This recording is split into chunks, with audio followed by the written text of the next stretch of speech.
The man never expected that after becoming an interstellar noble ruling a planet, at just 5 years old he would be forced to take on the responsibility of reviving his family. And the key lies in this perfect-looking robot made before him. Long ago, Jack's unreliable parents racked up enormous debts, and to escape responsibility they tricked him into inheriting the title before running off to live carefree lives, leaving behind a planet in complete disarray. Facing this hellish starting point, Jack was furious but refused to give up. After all, his previous life had been even more miserable. In middle age, he was bullied at work daily, and his wife of 10 years, who seemed gentle and virtuous on the surface, betrayed him without hesitation. Even the adorable daughter wasn't his biological child. Finally, to squeeze the last bit of value from Jack, his wife conspired with his boss to frame him for embezzlement, causing him to contract a terminal illness while desperately trying to repay the debt, left alone at home waiting hopelessly for death, while his wife lived a luxurious life with his boss using the embezzled funds. Fortunately, fate is fair, and as Jack lay dying, a mysterious man appeared before him claiming to be a guide, drawn by the extreme anger and despair suppressed within Jack, and responsible for sending him to another world. After Jack casually chose a mecha world he loved as a child, the guide prepared a small gift for him, ensuring his boss would face legal punishment, and his wife would spend the rest of her life in lonely old age. Unaware of all this, Jack is now 5 years old, his current identity being the only son of the Count who rules this planet. Based on his tragic previous life, he swears to live freely this time, trampling others underfoot until he becomes a villain capable of any evil. Today is Jack's 5th birthday. His parents threw him a big party, and as a birthday gift, his mother gave him an AI-made robot order,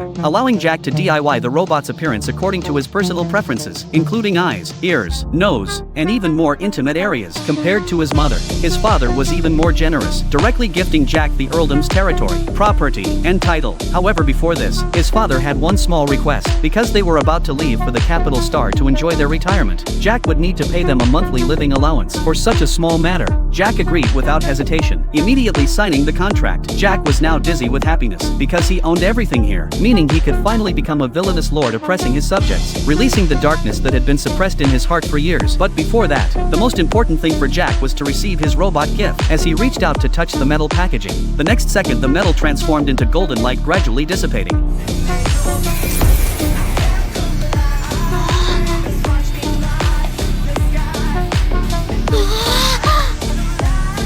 The technology level of this universe is incredibly advanced. Through Jack's personal experimentation, he discovered the maid's body was indistinguishable from a real person, and crucially she was gentle and obedient, following Jack's every command unconditionally. However, according to the butler, AI is actually not accepted in the Empire, because many years ago humans were almost destroyed by AI. If not for the first Emperor's valiant resistance, humanity might have been extinct. As for why his mother would take such a risk to give Jack this robot, it goes back to the huge debt burdening the family. Jack's ancestor was a very talented nobleman, but his educational methods had serious flaws, so after 2 generations the territory began to decline. And because the resource planet was used as collateral for debt and couldn't be mined, the territory's expenses exceeded its income, and the debt grew larger and larger. With this revelation, Jack finally realized something was wrong. All along he was born just to escape the debt. However, saying this now was pointless. Jack never imagined that in both lives he would end up being used and exploited. It seems both he and the maid are outcasts in this world.